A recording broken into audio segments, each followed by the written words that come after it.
sin huella de carbono, ¿sí? También conocido como quirófano verde, ¿sí? O quirófano sostenible.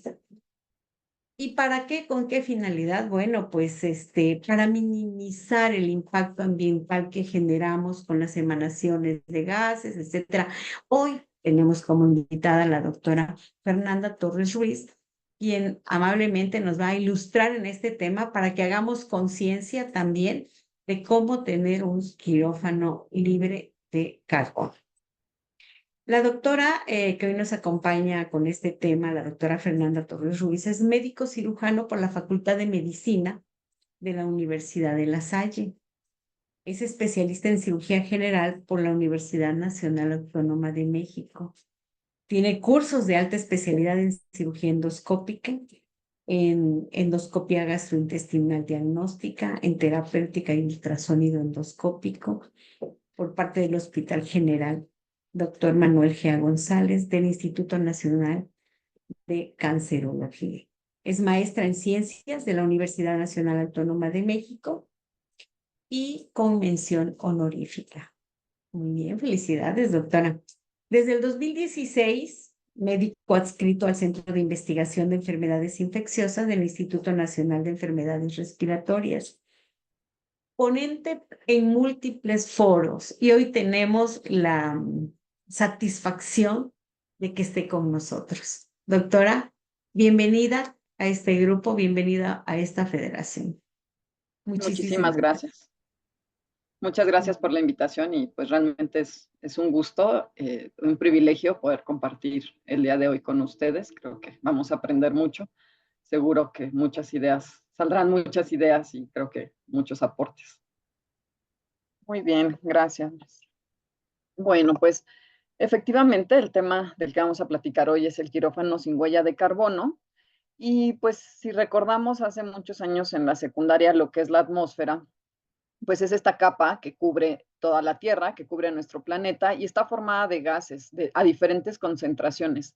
Hay algunos que están en una concentración muy pequeña, como es el dióxido de carbono, y algunos otros, como por ejemplo puede ser el metano, y bueno, prioritariamente la mayor parte pues nitrógeno. Pero la, la distribución de estos gases es algo dinámico que se va formando en la Tierra y que la atmósfera pues no es algo estático, sino que estos gases se van evaporando, se van consolidando y van formando toda esta capa que nos protege. ¿Y por qué es importante hablar de esto?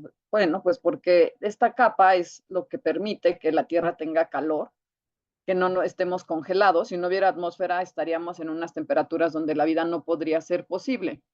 Pero cuando esta atmósfera empieza a concentrar una cantidad excesiva de gases que ya no puede absorber ni, digamos, controlar, viene este concepto del que forzosamente tenemos que platicar antes de entrar en materia, que es el cambio climático. El cambio climático es la variación del clima por varias acciones, pero en este caso la vamos a enfocar a lo que generamos nosotros como seres humanos. Por eso se conoce como variación antropogénica, ¿no? Que nosotros le estamos generando.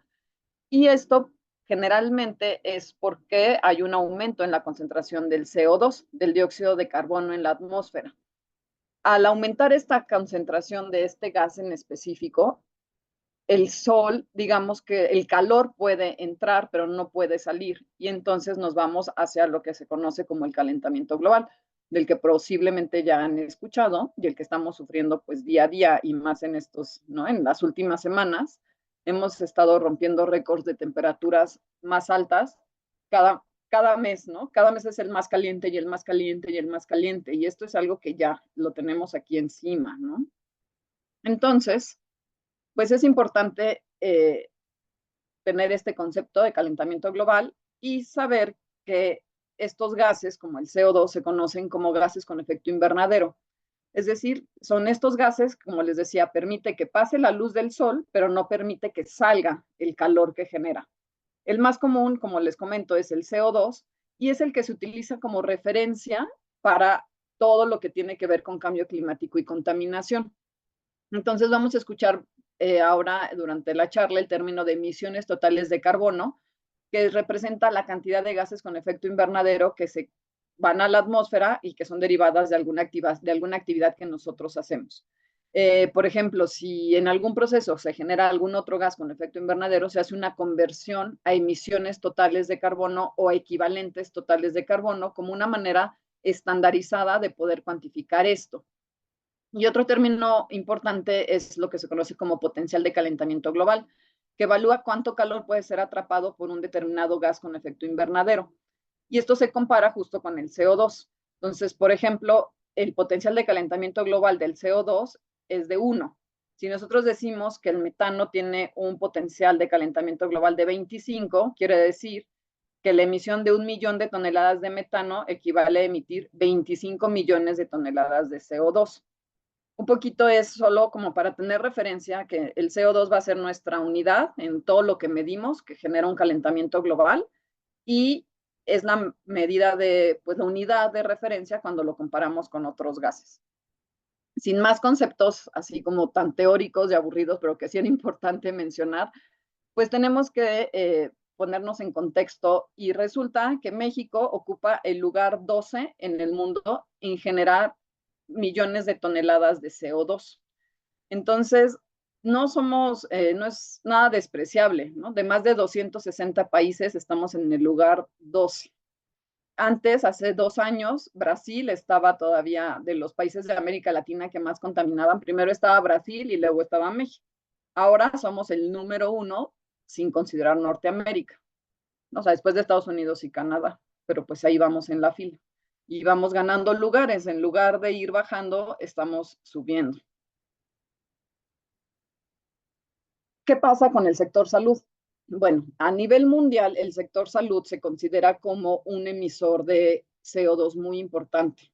Se sabe que el promedio es que el sector salud del mundo entero es responsable del 4.4% de la huella de carbono que se genera en todo el mundo. En México específicamente, el sector salud genera el 3.4% y ocupamos el lugar 11. Entonces, de sector salud en la posición del mundo, pues está muy de la mano con lo que estamos haciendo de manera global y estamos entre los más contaminantes. En el lugar 12 y en México, bueno, pues es el 3.4% lo que nuestro sector salud contribuye a la contaminación. Y pues para imágenes o para ejemplos, pues más bien, para ejemplos, pues aquí hay una imagen. Esto también se ha incrementado muchísimo después de la pandemia que sufrimos a nivel mundial. Y esto también tiene consecuencias en los ecosistemas y en el cambio, no solamente en el mundo, pues lo hemos vivido prácticamente en nuestro país. Entonces, ¿cuál es el impacto del cambio climático en la salud humana? El aumento de las temperaturas lleva, por ejemplo, a aumento en las muertes. Hay un aumento en la mortalidad, sobre todo en los extremos de la vida, en personas añosas o en bebés recién nacidos. Hay golpes de calor, hay deshidratación, hay un aumento en las enfermedades cardiopulmonares, cardiovasculares, ¿no? Esto genera una migración tanto pues para buscar mejores condiciones de trabajo que impacta también en la salud. Hay conflictos civiles, hay desnutrición, hay enfermedades diarreicas, hay disminución del agua, ¿no? Hay falta de agua, e incluso va cambiando digamos, el ecosistema en cuanto a las enfermedades transmitidas por vectores, como puede ser el dengue, que se empiezan a encontrar larvas en partes del mundo o en ecosistemas en donde antes no había. Entonces, esto es solo un ejemplo de cómo el cambio climático impacta en nuestra salud. Y además esto hace que como sistema de salud pues tengamos que responder a esto. ¿Por qué? Porque hay una mayor demanda de los servicios, de los hospitales, necesitamos mayor personal, necesitamos más consumo de energía, necesitamos más hospitales, ¿no? Y entonces, a la vez que estamos respondiendo a todo este, pues digamos que dramatismo que está generando el cambio climático, nosotros mismos como personal de salud también generamos repercusiones ambientales y entonces llegamos a este círculo en el que si no lo cortamos, pues es algo infinito en donde realmente estamos paliando, pero no estamos solucionando un problema que cada vez va a ser mayor.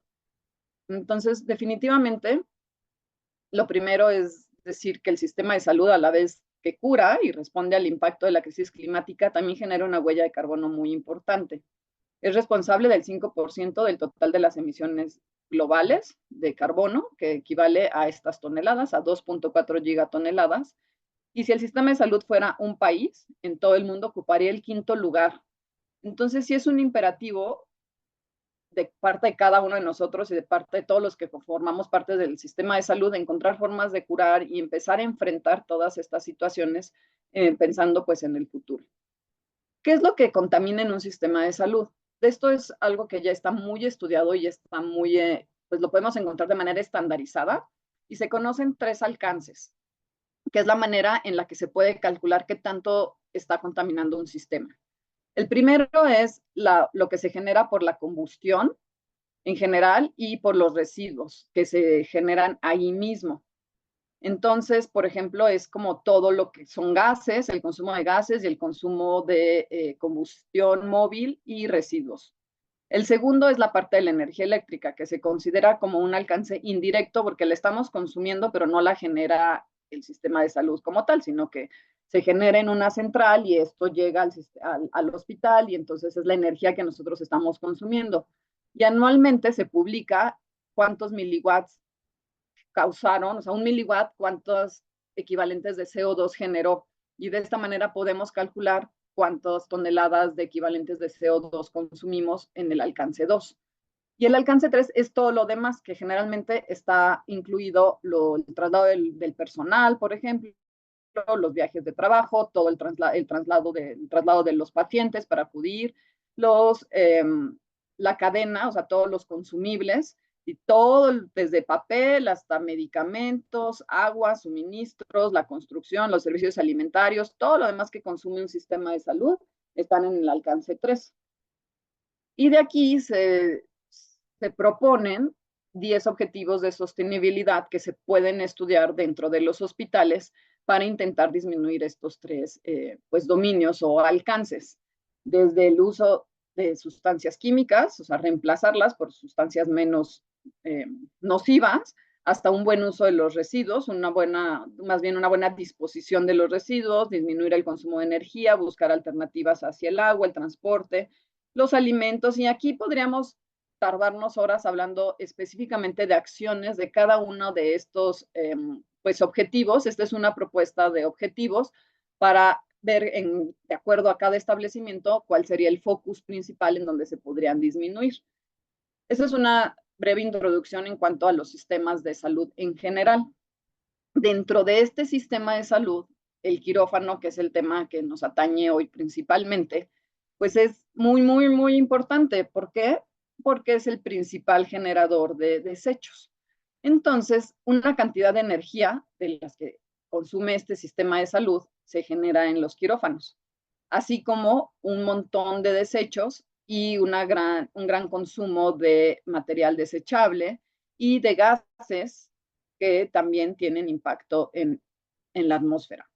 Entonces, pues se calcula que la responsabilidad del quirófano en esto va de un 25 a un 40%, y la huella de carbono que se sabe que genera una sola cirugía, esto en Estados Unidos y Canadá, es la equivalente a cruzar prácticamente el país de ida y vuelta en un coche de gasolina normal. Esto es por cirugía, por quirófano. Entonces, si esto lo pensamos con el número de cirugías que se hacen al día, en la cantidad de salas que tenemos en todo el país, pues podemos ir dimensionando la cantidad de emisiones de CO2 que estamos generando a diario.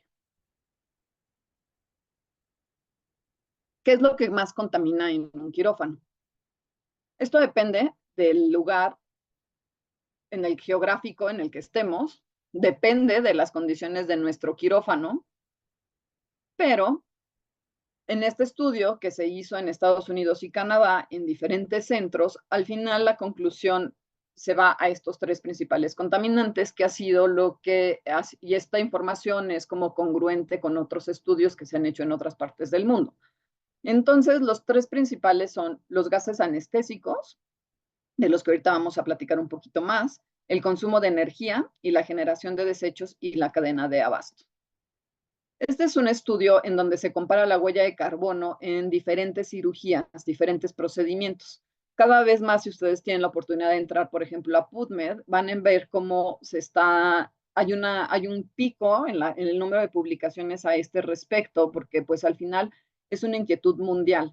Reino Unido viene muy fuerte con una campaña para lograr alcanzar emisiones neta cero, es decir, un equilibrio entre la cantidad de CO2 que estamos generando y la cantidad de CO2 que la atmósfera es capaz de eliminar. Y aquí hay varias cosas interesantes que me gustaría hacer mención. De este lado de la gráfica, no sé si se ve mi cursor, del lado izquierdo la escala va de 5 en 5 y son kilos de CO2, mientras que de este lado la escala va de 100 en 100. Entonces, procedimientos muy similares, por ejemplo, esta es una catarata, pero esta es en la India y esta es una catarata en Reino Unido. La misma cirugía, dependiendo de cómo la hagamos y de los recursos que utilicemos, puede tener una diferencia abismal en la cantidad de emisiones de CO2 que genera. También podemos ver que la misma cirugía con diferente técnica, por ejemplo, una histerectomía abierta contra una histerectomía laparoscópica, contra una histerectomía robótica, pues va a generar una cantidad de equivalentes de CO2 diferente, así como la causa de esta, ¿no?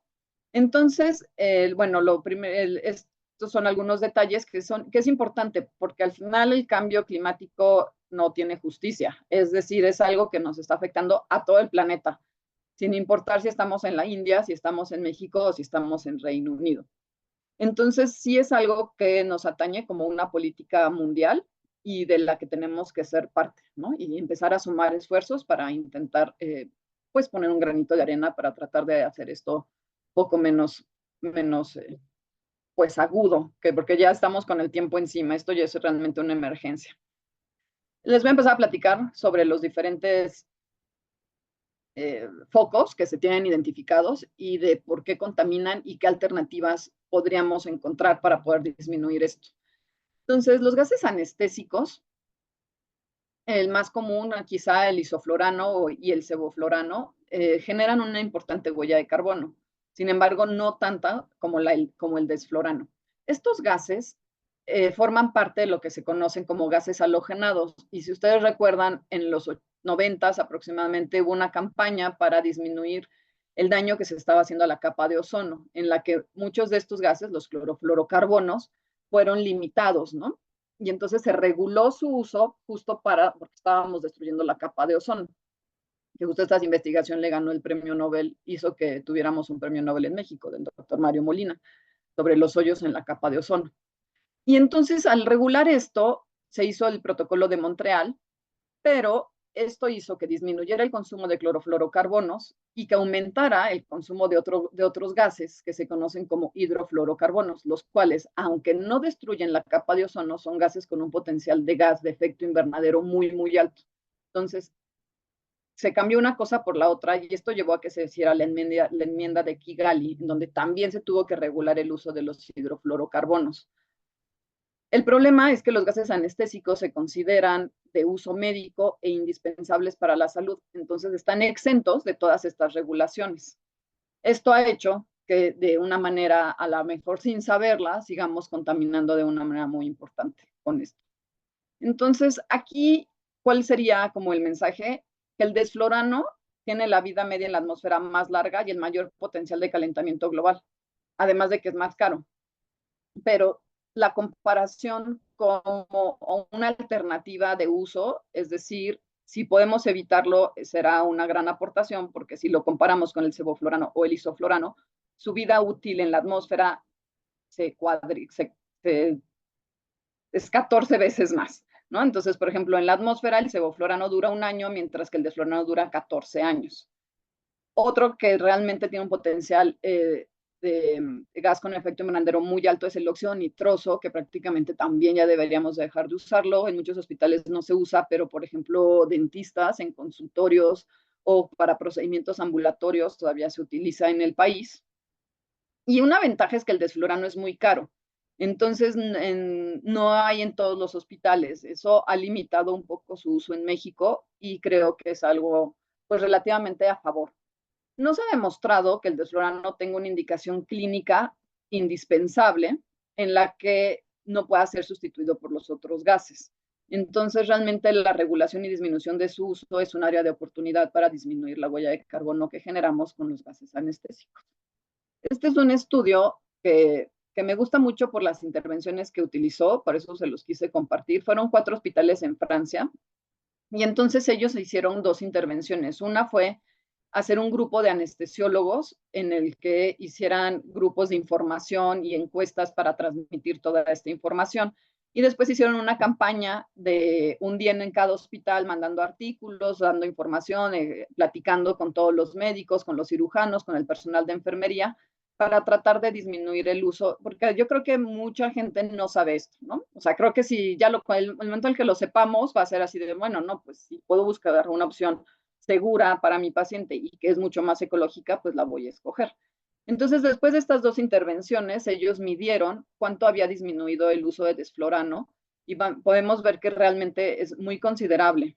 Y para poder compensar esto, ellos creyeron que el uso de propofol aumentaría de manera muy importante, lo cual tampoco sucedió, y al contrario fue sustituido por sevoflurano. Entonces, esta realmente fue una intervención pues de conocimiento, de educación.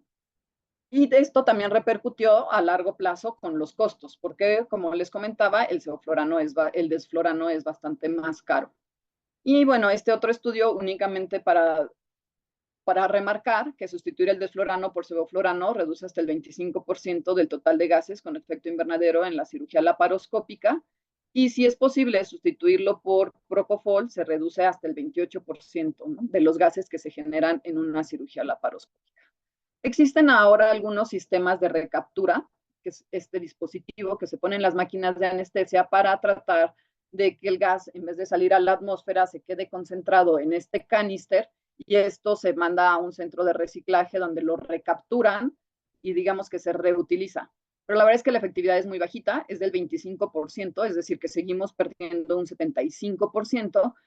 Y al final la alternativa va hacia esta nueva regulación que está ya ahorita en la Unión Europea como una iniciativa de ley en la que se va a prohibir el uso de desflurano como anestésico inhalado a partir del 1 de enero del 2026. Únicamente se podrá usar cuando sea estrictamente necesario y que no pueda ser sustituido de manera por alguna otra alternativa en la anestesia. Y entonces los usuarios van a tener que justificar ante las autoridades el uso de este gas.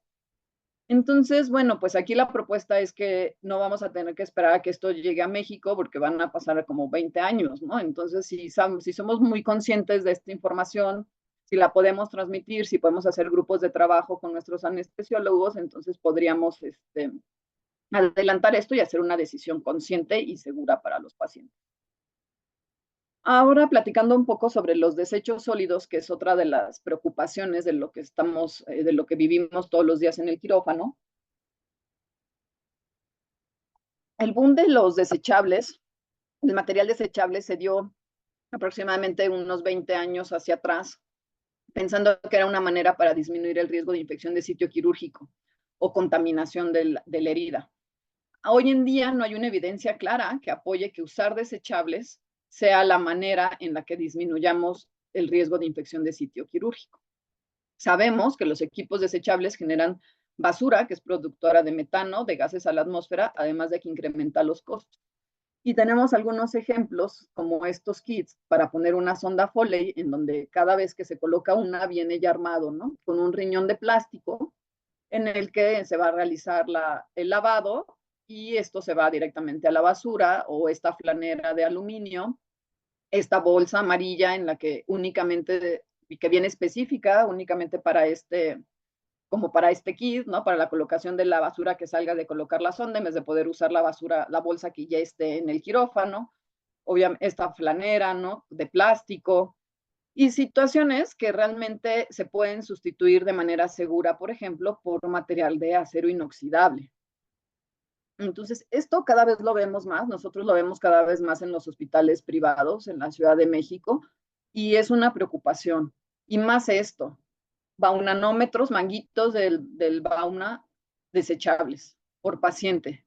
en donde no está en contacto con una herida abierta, en donde está únicamente en contacto con la piel y se podrían limpiar y desinfectar de manera adecuada, sin necesidad de estar tirando cada vez que sale un paciente una de estos manguitos a la basura. Pipetas. Entonces, hay un abuso en el uso de material desechable y siempre el cuestionamiento es, bueno, pero de todas formas hay que esterilizarlo y esto va a generar uso de agua. Aún contabilizando el proceso de esterilización y lavado, la huella de carbono que se genera en este instrumental reusable es muchísimo menor en comparación con material que se va a la basura inmediatamente. Entonces, pues tenemos otras alternativas y quisiéramos verlas más. Este es un artículo que parece muy básico, pero del todo lo que les estoy diciendo que parece sentido común, está estudiado, está en la literatura médica. Y entonces aquí ellos compararon la contribución en el impacto ambiental de una tijera reusable de acero inoxidable contra una tijera desechable de acero inoxidable y una tijera desechable de plástico. Entonces, ustedes han visto, existen kits, por ejemplo, para colocar sondas de gastrostomía que traen una Kelly y una tijera por kit. Y entonces tú pones la sonda y todo lo demás lo usas una vez y así como viene se va a la basura. Entonces, en cuanto a material, en cuanto a manufactura, en cuanto al uso y en cuanto a la disposición de todos estos desechos, pues no queda ninguna duda de que todo lo desechable pues va a contribuir más, tiene un mayor impacto ambiental, ya sea de acero o de plástico, ¿no?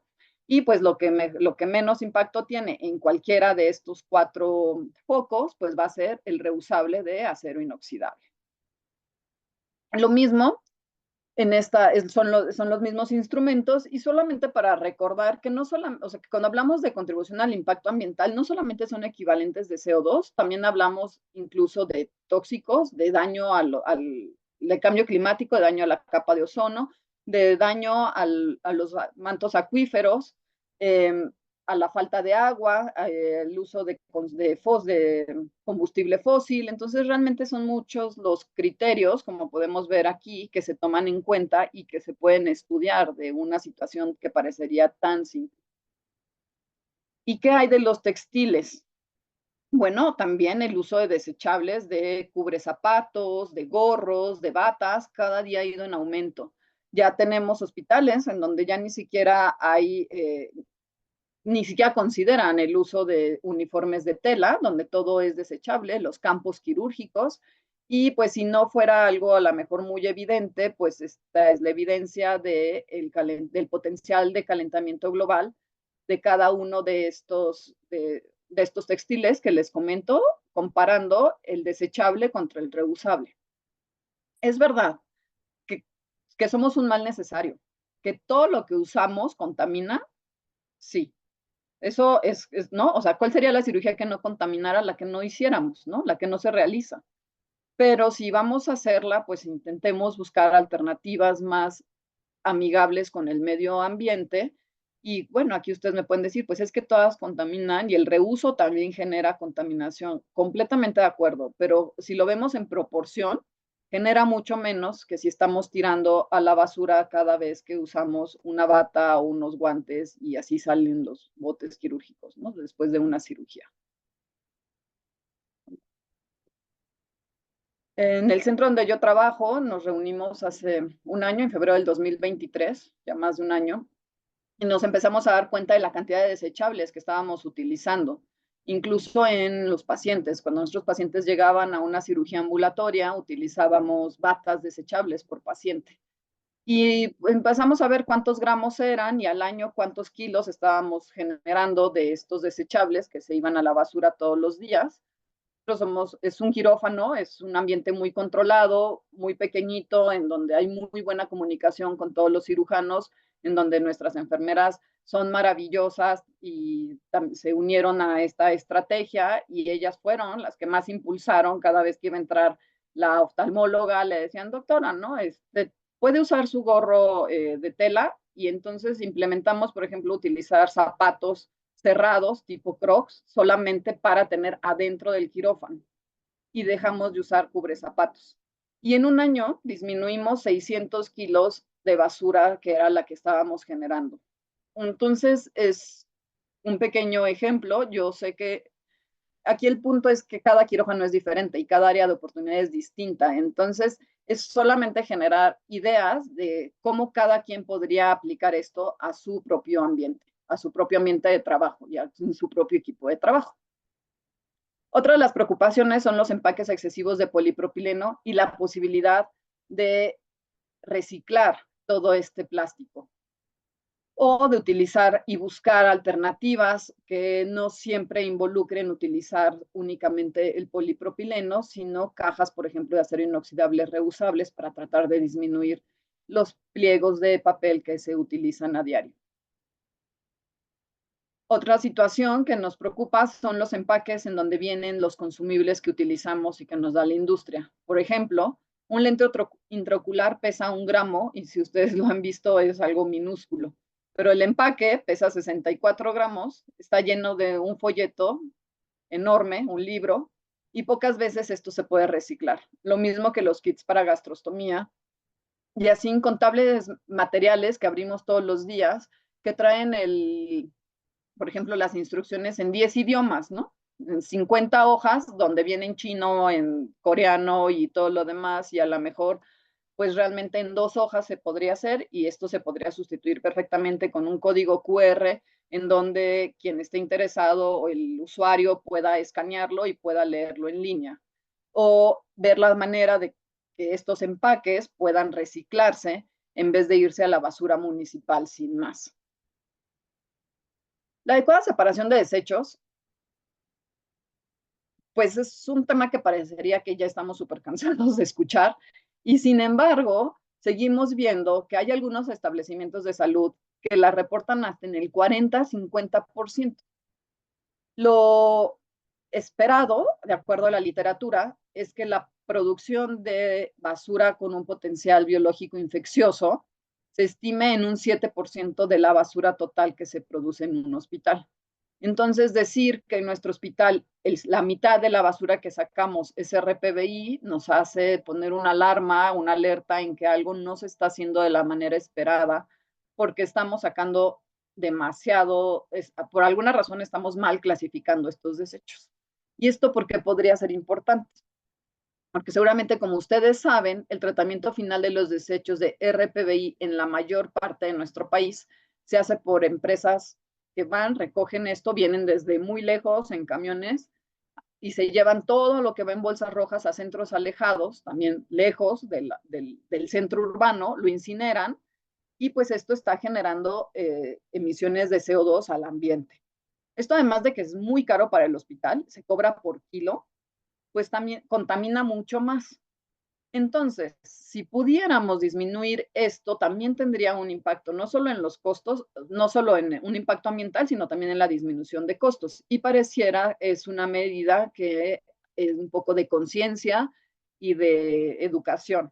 Y yo ahí creo que el gremio de enfermería es el ejemplo, ¿no? En general siempre están como muy pendientes de esto y yo siempre lo que trato es de pues de transmitir con el ejemplo lo que estamos haciendo y a veces decimos, ay, es una gasa, no importa, pero pues sí importa, ¿no? O sea, es como ese detalle es muy importante porque marca nuestras conductas en un quirófano y necesitamos ser responsables y poner el ejemplo para que esto se haga de manera, pues, lo mejor posible. ¿Qué pasa con la energía? El consumo de energía, como comentamos al principio, pues es uno de los mayores responsables en el consumo, de la generación de CO2 y de equivalentes de CO2 en el quirófano. Y aquí pues hay muchas situaciones en el que es indispensable, obviamente, el uso de los aparatos, de la máquina de anestesio, de los ventiladores, de la aspiración, las lámparas, la luz, el aire acondicionado, los recambios, los sistemas de ventilación, todo esto funciona con energía. Entonces, lo único que en donde sí podemos impactar, primero, bueno, en esta gráfica lo que les muestro, pues es el tiempo, cómo al ir aumentando el tiempo, va aumentando el potencial de calentamiento, ¿no? De calentamiento global. Pero en un mundo ideal en donde tuviéramos energía renovable, pues esto podría compensarse de una manera muy importante. Sin embargo, en nuestro mundo real, en donde todavía estamos trabajando a marchas forzadas para lograr esto en algunas áreas, pues tenemos que ser muy conscientes de apagar las luces, de desconectar aparatos cuando no los necesitamos, de apagar y disminuir sobre todo los recambios de aire en las salas cuando las salas están desocupadas. Entonces esto a veces pasamos y vemos todas las salas del quirófano prendidas o vemos que está el aire acondicionado prendido en todas estas salas. Entonces se puede hacerse todas estas iniciativas desde intentar cambiar los focos, por ejemplo, los focos normales, no me refiero a las luces del quirófano tal cual, o sea, la luz quirúrgica, sino las luces del área quirúrgica, del bloque quirúrgico, por focos ahorradores, como un primer paso, pero también la responsabilidad de apagar luces y desconectar aparatos cuando no están en uso y disminuir los recambios cuando las salas están vacías, ¿no? Incluso hasta 6 por hora es más que suficiente. Entonces, como retomando un poquito, ¿cuáles son las contribuciones del sistema quirúrgico al cambio climático? Como ya dijimos, los dispositivos y material de un solo uso, el material desechable que genera gran cantidad de basura y además un alto costo, la basura clasificada incorrectamente, los gases anestésicos que tienen una larga vida en la atmósfera, sobre todo desflorano y óxido nitroso, los quirófanos y las máquinas que permanecen encendidas todo el tiempo aun cuando no se utilizan, y, por ejemplo, los sets de instrumental cuando contienen numerosas piezas que no se utilizan y que se abren, ¿no? Esta situación de abrir equipos cuando no las vamos a necesitar.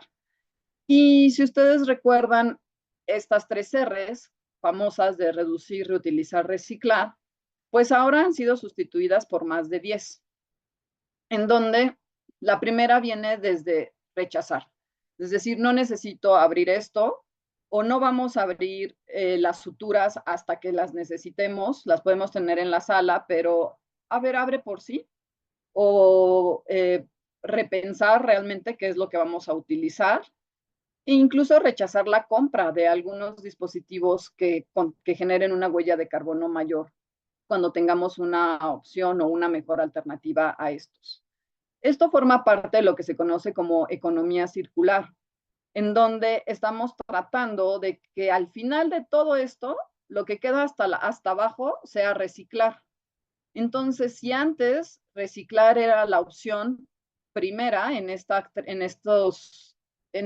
pirámide o en este círculo ecológico, hoy en día la propuesta es que reciclar se queda hasta abajo, es lo último, ¿no? Entonces, primero pensamos si lo necesitamos, podemos decir, no, no voy a comprar esto, reducimos, reparamos, reusamos, readaptamos y al final llegamos a reciclar. Lo cual suena muy sencillo, es muy difícil porque todavía políticas de reciclaje son muy difíciles. Una gran limitación, o sea, algo que ha sido una barrera en esto es que mucha de la basura del hospital no se permite reciclar porque se considera con potencial biológicamente infeccioso. Entonces, también aquí hay un área de oportunidad en donde tenemos que trabajar en conjunto, pues, con normas y legislaciones para poder empezar a modificar todo esto. Entonces, algunas de las propuestas de lo que podríamos hacer es hacer un comité multidisciplinario en nuestras unidades en donde que esté formado por todo el personal involucrado, desde enfermería, desde médicos, quirúrgicos, administrativos, mantenimiento, identificar las áreas de oportunidad de acuerdo a nuestra geografía, a nuestra situación, a las condiciones de trabajo que tenemos y ver cuáles son a largo, a mediano o corto plazo, tomar decisiones individuales, otras colectivas, porque hay cosas que dependen de nosotras, hay otras que tenemos que invitar a los demás a que se unan y sobre todo hacer cambios en la actitud de todos nosotros. Esta es una guía del Reino Unido en donde la pueden encontrar en línea de mayo del 2022, en donde ellos sugieren una serie como de principios para mejorar la sustentabilidad de nuestra práctica diaria. Y más o menos es retomando mucho de las ideas que ya hemos pues, platicado durante los minutos previos. Sobre todo lo que yo les decía, ¿cuál es cuál es la cirugía que no contamina, la que no se hace? Entonces, la prevención de procedimientos quirúrgicos, educación de la salud a los pacientes, evitar, por ejemplo, complicaciones de diabetes, cirugías de obesidad, colecistectomías, muchas de estas cosas están asociadas con el estilo de vida. Entonces, las campañas de prevención y de educación para prevenir son importantes. El COVID nos dejó la experiencia de privilegiar la telecomunicación y la teleconsulta, la telemedicina. Cuando esto sea posible, evita los desplazamientos innecesarios de los pacientes en el perioperatorio, demostrando la cantidad de emisiones de gases con efecto invernadero que se ahorran, ¿no? Como por ejemplo este trabajo que justo se realizó durante pues la pandemia del 2020, de esta gráfica que les comparto. Otra situación es limitar el número de estudios de sangre perioperatorios a los estrictamente necesarios. En eso, pues como quirúrgicos tenemos una responsabilidad enorme de no solicitar todo nomás porque sí. Y también en el posoperatorio. Realmente, porque esto genera uso de reactivos, de tubos, además del riesgo de estar funcionando a un paciente y de las potenciales complicaciones que pueda tener, pues también genera un consumo de material y de generación de RPBI muy importante. Cuando sea posible, considerar el uso de anestesia local o regional. Siempre preferenciar la anestesia total intravenosa sobre la técnica de anestesia con gas. Si se va a utilizar gas, preferenciar el uso del sevoflurano sobre el desflurano. Dar anestesias a flujos bajos y a la mejor empezar a considerar sistemas de recaptura para el sevoflurano. Y entonces, pues aquí empieza como toda esta educación hacia nuestros colegas. Evitar abrir consumibles o instrumental nada más por si se necesita, a lo mejor sí tenerlo disponible, pero no abrir de manera pues sin reflexionar o sin repensar. Limitar el uso de empaques siempre que esto esté indicado y utilizar contenedores reusables para reesterilizar. El uso de agua con los sensores de lavabo se ha demostrado que todos los sensores que tienen lavabo disminuyen la cantidad de litros que utilizamos en el lavado quirúrgico, así como esta estrategia de utilizar soluciones alcoholadas que no se enjuagan. También ahora hay una campaña muy grande en Europa tratando de apoyar esto para disminuir el consumo de agua en los lavados quirúrgicos.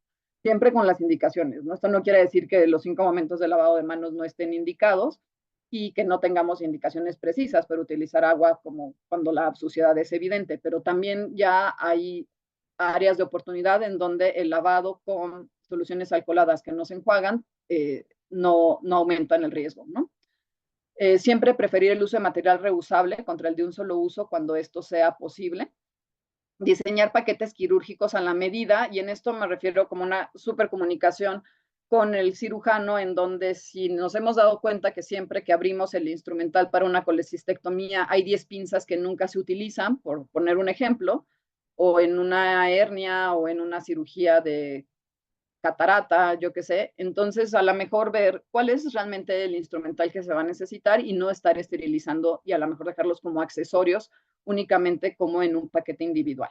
El uso de textiles reusables y lo que platicábamos sobre utilizar sensores de temperatura y ventilación para disminuir el uso del consumo de energía cuando el quirófano no está en uso. Entonces, ya como concluyendo, vamos de tiempo, uy, sí. Los quirófanos sí contaminan y contaminan mucho. Ese sería el primer mensaje. 5 acciones muy específicas es limitar el uso de gases anestésicos, preferir material reusable cuando sea posible, la adecuada separación de residuos, limitar los sets de instrumental al esencial y disminuir el uso de energía cuando el quirófano no esté en uso. Es responsabilidad de todos, debemos de tomar acciones, yo creo, tanto en lo individual como en lo colectivo, en donde todos seamos parte de este cambio, desde la trinchera en la que estemos. Son distintas iniciativas en el mundo con el objetivo de disminuir los equivalentes de CO2 para el 2050, ¿no? Alcanzar una tasa neutra en donde dejemos de mandar este gas a la atmósfera. Les quiero nada más compartir en un minuto, es un video que hicimos en la Asociación de Cirugía General, en donde este es con motivo del Día de la Tierra, y es una pequeña idea para pasar la voz. Dice. Ajá. Ahora sí, se escucha perfectamente, gracias. Hola, ¿sabías que el Día de la Tierra es este 22 de abril? Por lo que la Asociación Mexicana de Cirugía General te invita a unirnos a esta celebración, con acciones que mejoren las condiciones de nuestro planeta. Los cirujanos debemos insistir en el uso de batas, vestido y gorro quirúrgico de tela con el fin de minimizar la cantidad de desechables que usamos en el quirófano. Ahorra agua durante el lavado quirúrgico, utiliza tarjas con sensor y cuando esté indicado, elige frotar, no tallar. Limite el uso de material desechable solo cuando sea indispensable y ábrelo cuando se necesite, no por si acaso. ¿Y tú, qué acciones propones para cuidar nuestra tierra? En la Asociación Mexicana de Cirugía General, te invitamos a fungir como embajador en tu equipo quirúrgico para evitar el cambio climático. Difunde, concientiza y pon el ejemplo. Sé parte del cambio con la Asociación Mexicana de Cirugía General.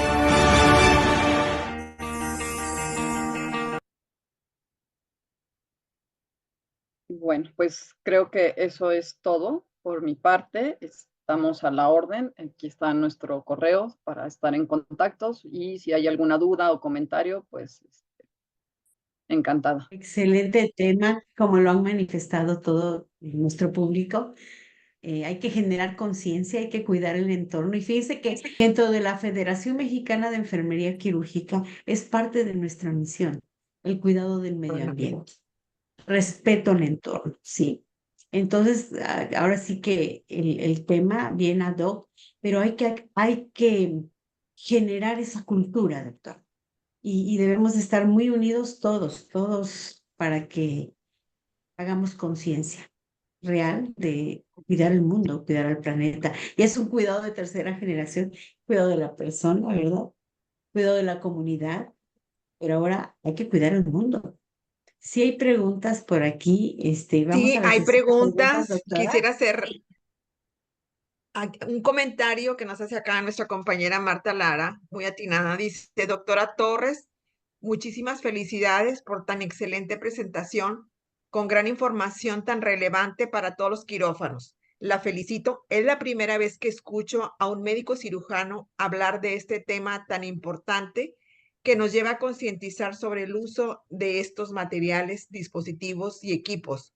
Ojalá se haga difusión en todos los hospitales. Enhorabuena, mi admiración. ¿Cómo ve, doctora? Muy buen No, pues comentario. muchas gracias. Muy, muy, Sí, También muy está positivo, se agradece. acá en el área de preguntas, bueno, ya ve que hablábamos de los desechables que a lo mejor pudiéramos, que la cantidad de desechables que utilizamos y más el personal de enfermería, pienso yo que somos muy generadores de mucha basura, digo, porque lo necesitamos, ¿verdad? Pero dice aquí, ¿qué pasa con los cepillos quirúrgicos para lavar las manos? O sea, también son productos que en algún momento dado se desechan y es basura, ¿verdad? Y que a lo mejor lo que usted mencionaba, el uso de los antisépticos de un solo paso, o sea, de clorexidina de un solo paso, que ahí se evitaría el uso del cepillo, ¿verdad? Así es, pues prácticamente esa es como ahorita la tendencia de lo que hemos Sí, estado viendo en la literatura, eso es lo que se está apoyando hoy en día, ¿no? Como disminuir esto, incluso no solo por el consumo de agua, sino justo por el uso de los cepillos. Evidentemente sí está todavía aceptado, o sea, se tiene que hacer el primer lavado todavía con cepillo y con sí, agua y jabón, bueno, clorexidina, y claro. después sí se puede utilizar esta alternativa. Muy bien. Nosotros estamos Ayudaría. en la campaña, doctora, de que no cepillo, cero cepillo, porque la clorexidina debe de ser por fricción y nos ha costado mucho trabajo, doctora. Cero cepillo, es fricción, ¿sí? Totalmente la fricción. Contacto. La clorexidina penetra todavía el estrato córneo, prolonga hasta 4 horas más la aparición de gérmenes. Y estamos en esa campaña. Ha sido muy difícil porque siguen usando el cepillo y a veces el cepillo es muy duro y hace Pues microabrasiones que producen más gérmenes. es lo que les Buenísimo. proveen, ¿verdad? Las Exacto. instituciones al personal, pero A lo mejor Sí, la gente, los líderes, los que toman las decisiones, nosotros hacerles ver la necesidad de hacer el cambio, de ¿verdad? desaparecer el Para cepillo. Sí. así desaparecer el cepillo, Ahora, exactamente. sí Sí, hay empresas que manejan el cepillo suave, pero es nada más para el hecho unguear, ¿sí? Pero lo demás viene de Pero es, seguiría siendo más el material. De hecho, el cepillo bueno, trae eso como sí, una viene a lacetita ser otra vez el para limpiar cepillo, las que uñas, es, hay que ¿verdad? eliminarlo, sí. La cajita para la uña, y ahí madera. es un trabajal el que nos queda, porque al final, mientras lo sigan, si se compra o si se pone ahí, se va a seguir usando, pero entonces tenemos que empezar a generar esa conducta desde quien decide comprar el Sí. material para que al final, si no está disponible, creo que eso va a limitar el uso, pero también tiene que ser desde el convencimiento y desde la evidencia, pues para que estas conductas se adopten, creo que por convicción más que por obligación. O sea, al final tenemos que empezar a convencer así de a poquito y mostrando, como bien comenta, pues lo que hay de literatura, lo que está apoyando estas conductas para que podamos ir avanzando y ahora sí que convencer más que obligar. Sí, Jane nos dice, muchas gracias por ilustrarnos sobre el tema, muy interesante. María Medina me dice, me encantaría entrar con mis zapatos exclusivos para el quirófano, pero me lincha mi jefa. Y también Lisbeth dice, buenas noches, linda ponencia. Estoy de acuerdo en disminuir el exceso de basura. Sin embargo, se entra en controversia. Nuestro reglamento como enfermera dice, uso zapatos cerrados, perdón, agujeta en quirófano. Estoy de acuerdo en usar croc. ¿Cómo podemos argumentar a las autoridades que su uso es correcto y con ello disminuir la basura? Pues yo me Investigación atrevería científica a que tenemos que empezar a también. hacer pronunciamientos. No, nos hemos enfrentado mucho con esto, no solamente en enfermería, ¿no? También en las áreas quirúrgicas que te dicen, no, pero es que mi jefe me dice que así tiene que ser y yo no lo puedo hacer de otra manera. O como, entonces, lo que hemos pensado y es la invitación a que trabajemos juntos en pronunciamientos, quizá como, con esta autoridad moral que tienen ustedes como federación en empezar a hacer este tipo de pronunciamientos en donde vayamos respaldados por evidencia en que estas conductas son seguras. ¿Para qué? Para que desde ahí pueda bajarle el conocimiento y podamos darle herramientas a los demás para poder ir llevando estas propuestas a sus hospitales. Creo que podría ser una... Claro. Una buena medida. Sí. Sí, sí, sí lo hemos Teresita nos pensado, dice, ajá. sí, sí nos hemos enfrentado a esto en Ay, muchas áreas, ¿no? Como, sí, pero yo cómo le hago, yo no puedo llegar mañana y decirles, pues ya voy a hacer esto, ¿no? Entonces, al final creo que claro. vamos a tener que empezar a trabajar como gremio para empezar a decirle a los jefes. Y hay algunas experiencias positivas de jefes, por ejemplo, en el ISSSTE, que como jefe de cirugía, empezó a adoptar todas estas medidas, ¿no? Entonces, desde ahí empezó a bajar la información y empezó a modificar todas estas conductas y empiezan así como, pues, empezar a sembrar la semillita para poder empezar a hacer el cambio. Teresita nos dice, es una realidad impactante, pero depende de todo el equipo quirúrgico crear conciencia quirúrgica. Y aquí Maritza en las preguntas dice, hola, buenas noches, excelente exposición, felicidades. Vuelvo otra vez al uso de los zapatos Croc en quirófano. La norma oficial es normativa en cuanto a su uso. ¿Qué podemos hacer de igual forma si se llega a presentar algún accidente de trabajo por el uso solo hecho de ponerse este calzado no procede como tal? Sin lugar a dudas, sería una excelente propuesta para evitar contaminar el ambiente y disminuir la huella de carbono. Gracias. Así Este, es. así. Hay la evidencia, ¿no, doctora? Ya hay la evidencia porque hay países que lo han adoptado, que Así incluso tienen es. sus propias lavadoras de los Crocs, ¿sí? Ahí Ujú. los casi ya existe la evidencia. Así es, y Tendríamos que traerla justo. y probarla en nuestro país y vender la idea también. Sí, y es justo lo Pero que les iba a comentar, porque he tenido la experiencia de conocer algunos quirófanos en Estados Unidos y entonces, pues, tanto personal médico como personal de enfermería utiliza el mismo calzado, ¿no? sí, Y No sé si aquí, la verdad yo desconocía si hay como un reglamento para el calzado de enfermería y un reglamento para el resto del personal, pero sí es un área de oportunidad en la que tendríamos que hacer mucho. Así es. Hay que empezar a hacer conciencia en eso. Un Eh, cambio de cultura. Sí. Rosy nos dice muchas felicidades a la doctora Fernanda y a la doctora Baridó. Lupita Lepe dice muchas gracias, muy interesante y me agradó bastante lo del cuidado a nuestro medio ambiente. Excelente ponencia, doctora Torres, muy reflexiva. Gracias por transmitir su entusiasmo y compromiso. Lupita Lepe pide que si por favor pueden volver a pasar el video. Le gustó mucho. Antes de que lo pasen, nada más quiero la pregunta de Raquel. Dice, buenas noches, doctora, muy buen tema y muy comprometido con el medio ambiente. Me gustaría saber en qué medida podría ser posible implementar algunas de estas ideas en hospitales públicos, por ejemplo, el uso de zapatos reusables solo para el quirófano.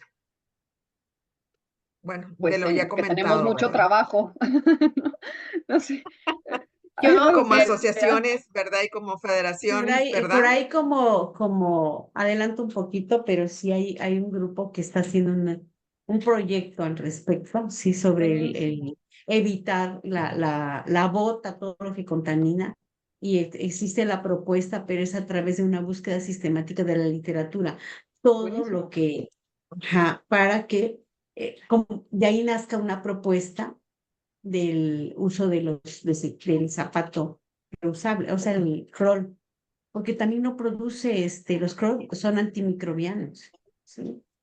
Su sistema es antimicrobiano. Sí. Y yo, Entonces, bueno, quería aprovechar para preguntarle a la doctora Varido si nos quiere compartir alguna. No la dejamos hablar, doctora Varido. Ajá, ay, no la hemos doctora, dejado. sí, es nuestra coordinadora hoy, doctora, perdón. Bueno, lo que pasa es que me encanta escucharlas. En primer lugar, la exposición, la presentación, la conferencia de la doctora Torres realmente es incuestionable, es excelente. Y escucharlas a ustedes y su entusiasmo, pues lo único que hace es ofrecerme el silencio, porque realmente ustedes están, pues yo creo que estamos acudiendo al personal de quirófano que realmente nos puede ayudar a hacer el cambio, porque en general poco pensamos en esto, porque nosotros, a diferencia de ustedes, estamos un momento y nos vamos. En cambio, el personal de enfermería está permanentemente en el quirófano y saben de muchas enfermeras son muy jovencitas, tienen hijos chiquitos como la doctora Torres. Y esto no nada más es una cuestión de personal, sino realmente pensar también en nuestra familia, en la humanidad en general. Como mencionaba la doctora Torres al principio, la sequía que tuvimos, el sobrecalienta, realmente es algo que ya está aquí. Las generaciones de personas de mi juventud, de edad, poco lo vamos a sufrir, pero los niños que están naciendo, que están chiquitos, va a ser un infierno para ellos. Y es toda una responsabilidad para poder hacer esto. Yo los felicito y les agradezco. Esto realmente de hecho, la doctora Torres Díaz se ganó un premio nacional con lo que hizo ella en un quirófano chiquito. Y si se puede hacer en un quirófano, se puede hacer en Pueden. todo el país, ¿no? Y llevarnos también a nuestras casas las ideas, lo que nos comentó, desconectar los equipos también en casa, de alguna manera, no usar tanto desechable, porque a veces hasta a mí me da tristeza cuando el unicel para todo tarda 500 años en degradarse, imagínate. Es muy económico y por eso todo el mundo lo consume, pero es preferible el cartón que es biodegradable. Entonces, ir generando poco a poco esa conciencia en todos. Sí. Bien, Olga dice, saludos desde San Luis Potosí. Yo trabajo en el Hospital Central y algo que me llama la atención es que la luz está encendida día y noche, pero nadie me da respuesta. En verdad, hace falta estos temas en nuestros hospitales. Únicamente que Sí. forma que a mí se me ocurre es generarlo como un proyecto de calidad a lo mejor en sus unidades. Creo que siempre en las unidades hay alguna oportunidad para presentar algo, a lo mejor algo chiquito, porque a veces queremos ser muy ambiciosos y yo por eso les decía que son como muchas ideas para ver cuál podría ser la más factible para poder empezar en nuestra circunstancia en la que estemos. Entonces, a lo mejor como acercarnos y presentar un pequeño proyecto como esto, por poner un ejemplo, esto que nos comentaba usted sobre los zapatos cerrados. Entonces, tener la evidencia científica y entonces acercarnos y hacer un piloto a lo mejor o un proyecto pequeño en donde tengamos indicadores que pudiera ser, no sé, la tasa de infecciones de sitio quirúrgico, ¿no? O algún indicador y hacerlo a corto plazo, pero entonces vamos a poder ir generando nuestra propia evidencia, porque si lo hacemos en una unidad, esto puede servir de ejemplo y de antecedente para otro hospital. Y sí es una labor titánica, porque implica, yo sé que implica un montón de esfuerzo y de trabajo, pero si alguien tiene esa oportunidad o si aquí hay gente que se dedica como a esa área de proyectos de mejora o proyectos de calidad, incluso creo que en la Secretaría de Salud, por ejemplo, hay un estímulo, ¿no? Anual que puedes meter como tu proyecto y si te dan incluso como un premio, como una compensación económica por hacer este tipo de cosas. Entonces podría ser una manera de ir acercándonos a hacer un cambio de manera institucional. Claro, Sí, muy bien. sí. Bueno, así que Y vamos pues a... muchas felicitaciones, doctora. Por ahí yo creo que la maestra Lupita le va a hacer llegar algunas no, preguntas sí. acá del chat Sí, para que... hay pendientes todavía, doctora. Le vamos a hacer llegar un Sí. censo, sí, con un gráfico donde llega las personas que se inscribieron, las personas que entraron. Se registra incluso el tiempo de estancia a través de todo esto, pero nosotros le hacemos llegar, aparte de su constancia, un reconocimiento, el chat por si hay alguna pregunta más o alguna inquietud que usted pueda contestarles después. Claro, con gusto, a la orden. Sí, se lo hacemos llegar, claro que sí. Muchas gracias. Eh, Teresita, ¿tú tienes el censo? Ok. Sí, maestra.